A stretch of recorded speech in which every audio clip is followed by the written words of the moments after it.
آپ صلی اللہ علیہ وآلہ وسلم کے صحابی ابو بکر ممبر پر چڑھے اور رونے لگ گئے، اور پھر کہتے ہیں میں نے اللہ کے رسول کو دیکھا وہ بھی ممبر پر چڑھے اور رونے لگ گئے، اور فرمایا اسأل اللہ العفو والعافیہ، لوگو اللہ سے عافیت کا سوال کیا کرو، فإن أحدا لم يعط بعد اليقین خیرا من العافیہ، ایمان اور یقین کے بعد عافیت سے بڑھ کے کوئی نعمت نہیں ہے۔ رسول اکرم صلی اللہ علیہ وسلم نے اس لیے فرمایا من اصبح منکم آمنا فی سربہ معافی فی جسدہ عنده قوت یومہ فکأنما حیزت لہ الدنیا بحذافیرها، جس شخص نے صبح کی اس حالت میں کہ اپنے گھر میں وہ امن سے ہے اور اس کے جسم میں اللہ نے عافیت رکھی ہے، کوئی بیماری نہیں، اور صرف ایک دن کا کھانا اس کے پاس ہے،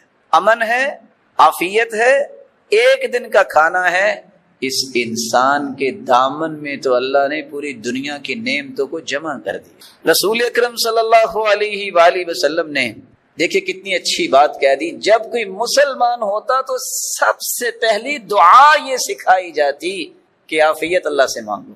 اسلام کے بعد اللہ کے رسول یہ دعا سکھاتے، کہو اللہم اغفر لی، اے اللہ میرے گناہوں کو معاف کر دے، وارحمنی، مجھ پہ اپنی رحمت کی برکھا برسا دے، واہدنی، اور مجھے ہدایت دے دے اور ہدایت پہ ثابت قدمی عطا فرما، وعافنی، اللہ میں مسلمان ہو گیا ہوں مجھے عافیت سے نواز دے، وارزقنی، اللہ میں نے دین کو قبول کر لیا ہے، اب سارے رشتہ دار چھوڑے ہیں، اب مجھے بھوکا نہ مارنا، مجھے رزق بھی عطا کر۔ تو اسلام قبول کرنے کے بعد جو بنیادی دعائیں سکھائیں ان میں عافیت کی دعا پہلے دن ہی سکھا دیتے، اس لیے ہر مسلمان کو عافیت مانگنی چاہیے۔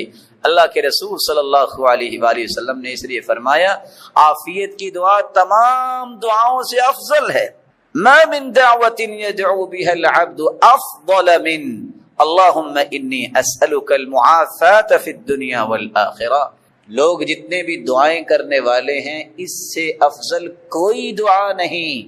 کس سے افضل؟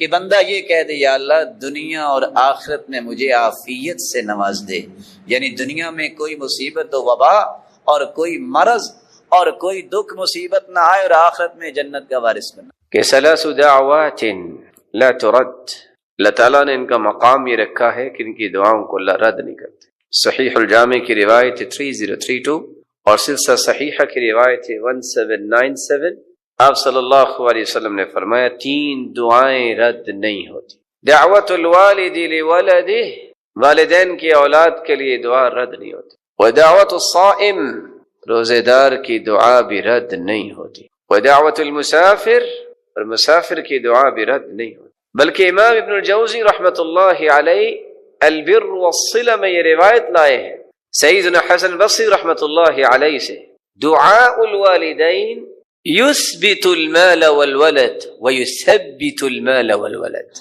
اولاد کی حفاظت، اس کی ثابت قدمی اور اس کے مال میں فراوانی کا سبب والدین کی دعائیں بنتی۔ دعاء الوالدین علی الولد یستأصل المال والولد، لیکن اگر والدین ہی بد دعا کر دیں تو اولاد کو کس چیز کا سامنا کرنا پڑے گا؟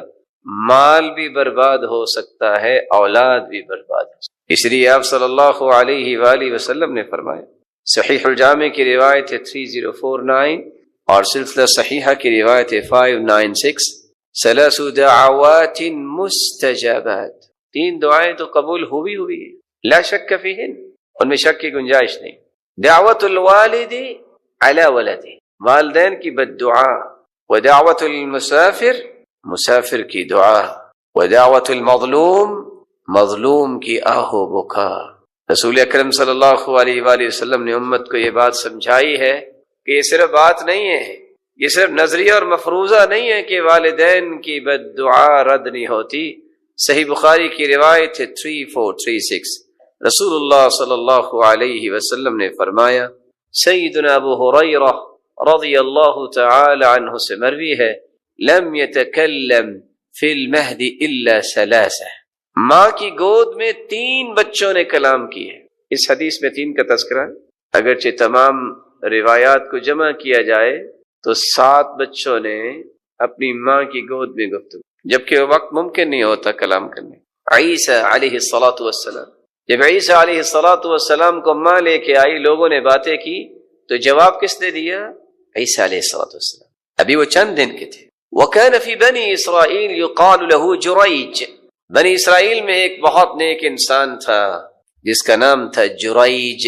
كان يصلي، نماز پڑھ رہا تھا۔ جاءته امه، ان کی والدہ گرامی تشریف لائے۔ فدعته فقال اجیبها او اصلی، ماں نے جریج کو بلایا اور وہ نفل نماز پڑھ رہے تھے، سوچ میں پڑ گئے ماں کو جواب دوں کہ نفلی نماز جاری رکھو۔ ایک طرف اللہ کی عبادت ہے، ایک طرف ماں کی بات ماننا ہے، اور عبادت چونکہ فرض نہیں ہے، نفل پڑھ رہے، نوافل تہجد اللہ کے قریب کرنے کی باتیں، اللہ کا محبوب بننے کی باتیں، تقرب الہی نصیب ہوتا ہے۔ سوچا فمضى في صلاته، کہتے نہیں اللہ تعالیٰ کے سامنے کھڑا ہو نماز پڑھتا، برائی نہیں سوچی، نیت میں کوئی خلل نہیں ہے، اللہ کے سامنے کھڑے ہیں، نماز میں کھڑے ہیں، ماں کی بات کا جواب نہیں دیا۔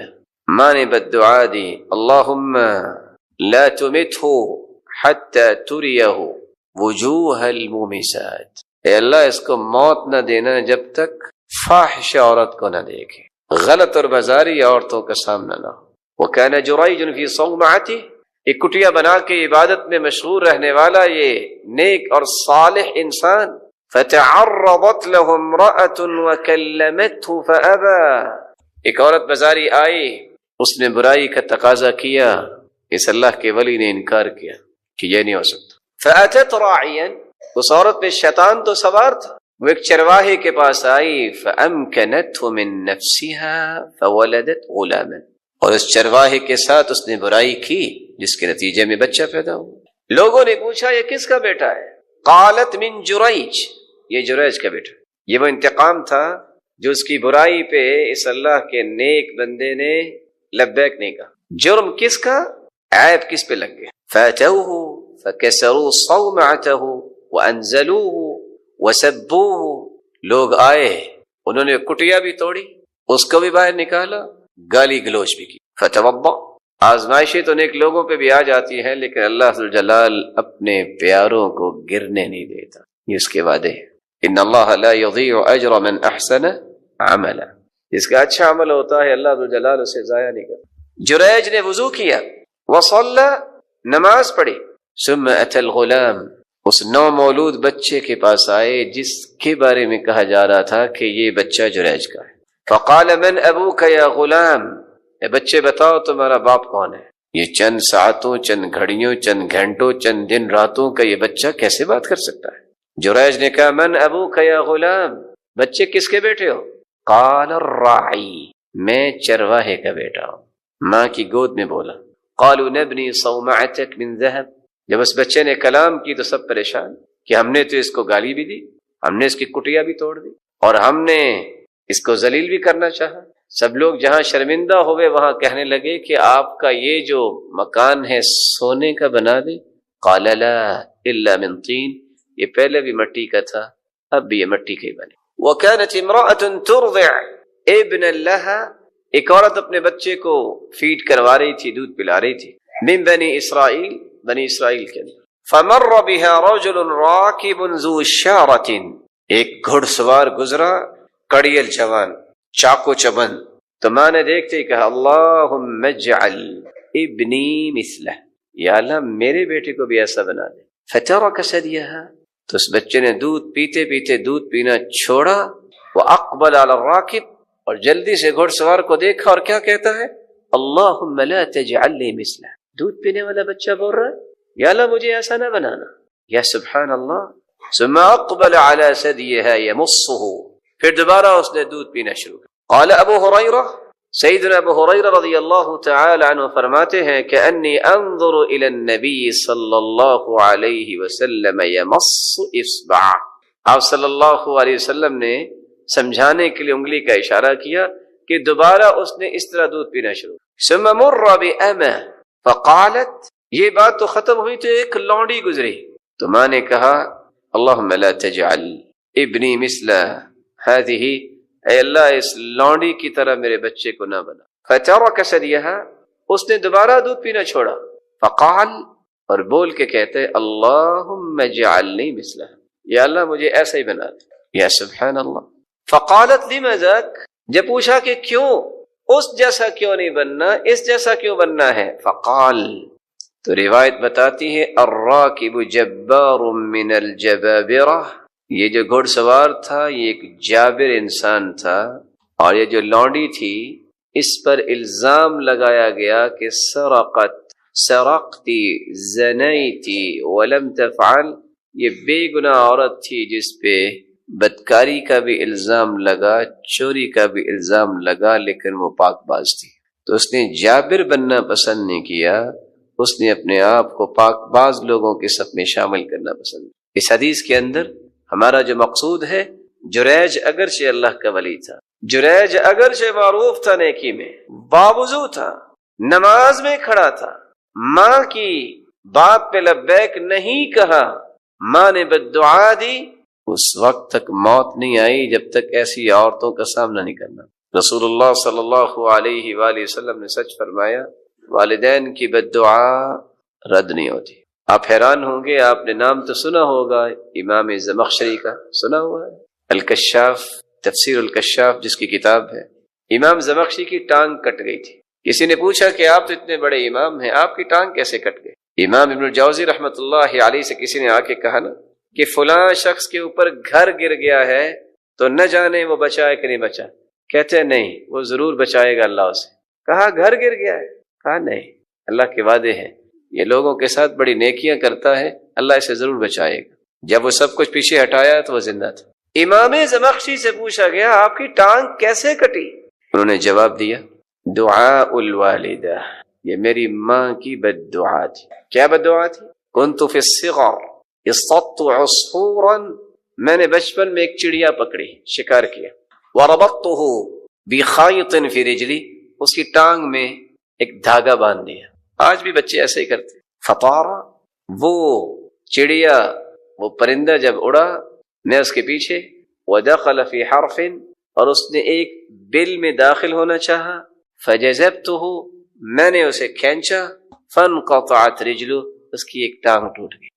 فتألمت امی، میری ماں کو بہت تکلیف ہوئی کہ ایک چڑیا کی ٹانگ توڑ دی۔ وقالت، ماں نے بددعا دی، قطع اللہ رجلک کما قطعت رجلہ، تیری بھی اللہ اسی طرح ٹانگ کاٹے جس طرح تو نے اس پرندے کی ٹانگ کو۔ فلما کبرت، جب میں بڑا ہوا، ورحلنا الى بخارا، اور میں نے بخارا کی طرف سفر کیا، سقطت عن الدابہ، تو میں سواری سے گر گیا، وانکسرت رجلی، اور میری ٹانگ ٹوٹ گئی، وعملت عملا اوجب قطعها، بہت علاج کروایا لیکن نتیجہ کیا نکلا کہ یہ ٹانگ کٹوانی ہی پڑے گی، اور آخر کٹ۔ والدین کی دعائیں بھی قبول ہوتی ہیں، بد دعائیں بھی قبول ہوتی ہیں، اس لیے کہ اللہ ذو الجلال نے بھی ان کی قسم اٹھائی ہے۔ لا اقسم بهذا البلد وانت حل بهذا البلد ووالد وما ولد لقد خلقنا الانسان في كبد۔ جہاں اللہ ذوالجلال نے مکے کی قسم اٹھائی ہے، جہاں اللہ ذوالجلال نے اپنے محبوب کے مکہ میں داخل ہونے کی قسم اٹھائی ہے، وہاں باپ کی تذکرہ بھی آیا ہے، ووالد وما ولد۔ یہ کوئی معمولی شان تو نہیں ہے کہ اللہ ذوالجلال قسم اٹھا رہے، بلکہ رسول اللہ صلی اللہ علیہ وآلہ وسلم نے دنیا کے اندر بے مثال اور بے لوس محبت کرنے والی شخصیت کا تذکرہ کیا ہے تو وہ والدین، بے لوس اور بے مثال۔ صحیح مسلم کی روایت ہے 2754، سیدنا عمر بن خطاب کی روایت آپ میں سے ہر ایک کو یاد ہوگی۔ قدم علی رسول اللہ صلی اللہ علیہ وسلم بسبین، جب غلاموں اور لونڈیوں کو لایا گیا اللہ کے رسول صلی اللہ علیہ وسلم کے پاس، فَإِذَا امْرَأَةٌ مِّنَ السَّبْيِ تَبْتَغِي، ایک عورت کس طرح دوڑ رہی تھی ان لونڈیوں اور غلاموں میں جن کو قیدی بنایا گیا۔ اِذْ وَجَدَتْ صَبِيًّا فِي السَّبْيِ، اخذته فالصقته ببطنها وارضعته، دوڑتی دوڑتی جب اسے اپنا بچہ ملا تو کس طرح اس نے جلدی سے اسے اٹھایا اور سینے سے لگایا اور فوراً دودھ پلانا شروع کیا۔ رسول اللہ صلی اللہ علیہ وسلم دیکھ رہے تھے، آپ نے فرمایا ترون هذه المرأة طارحة ولدها في النار، کیا خیال ہے یہ ماں اپنے بچے کو جہنم میں ڈال سکتی ہے؟ قلنا لا واللہ، اللہ کی قسم، اللہ کے رسول کیسے؟ وہی تقدر علی الا تطرحه، یہ ماں کیسے ڈالے گی جہنم میں؟ فقال رسول اللہ صلی اللہ علیہ وسلم للہ ارحم بعباده من هذه بولدها، اللہ ذوالجلال اس ماں سے بھی زیادہ اپنی مخلوق سے محبت کرنے۔ یہاں ایک بات سمجھنے والی ہے، کچھ لوگ کہتے ہیں کہ اللہ تو 70 ماؤں سے بھی زیادہ پیار کرتے ہیں، اس کا تذکرہ کسی حدیث میں نہیں آیا۔ اگر 70,000 اور 70 لاکھ اور 70 کروڑ اور 70 ارب بھی مائیں جمع ہو جائیں تو اللہ ذوالجلال جس طرح اپنے پیارے بندوں سے محبت اور پیار کرتا ہے، یہ 70 ارب مائیں بھی اتنا پیار نہیں دیں۔ اللہ لا الہ الا هو الحی القیوم، میری زبان سے نکلنے والا لفظ عبادت بن سکتا ہے جب میں اللہ کی رضا کے لیے بولوں گا۔ آپ کیا سمجھتے ہیں کہ کسی مسلمان کے لیے دعا کرنا یہ صرف اجر ہی ملے گا، دنیا میں کوئی فائدہ نہیں ہے؟ حدیث میں آتا ہے جو کسی مسلمان بہن اور بھائی کے لیے دعا کرتا ہے، بس لفظ بولتا ہے 3 اللہم اغفر للمؤمنین والمؤمنات، اور سیکنڈ لگتے ہیں 4، چلو کچھ تسلی سے پڑھ لے تو کچھ 6 سیکنڈ میں بول لے، بول کے دکھائیے اللہم اغفر للمؤمنین والمؤمنات۔ دنیا کا ہیوج سے ہیوج پروجیکٹ ڈیل ہوتے سنا ہوگا، اتنا پروفٹ دنیا کے کسی بھی انسان کو نصیب نہیں ہے جو اتنے لفظ بول لیتا ہے۔ جب سے کائنات بنی ہے، جب قیامت آئے گی، اس دوران جتنے بھی مومن مرد تھے اور ہیں اور ہوں گے اور مومنہ عورتیں جتنی تعداد میں ہوں گے، اتنے 3 حرف 6 سیکنڈ میں بولنے سے اللہ اتنی تعداد میں نیکیاں اس کے نام اعمال میں لکھ دیتے۔ یہ تو آخرت کی بات ہوگی نا۔ حدیث میں آتا ہے دعوت المرء المسلم بظہر الغیب مستجابہ،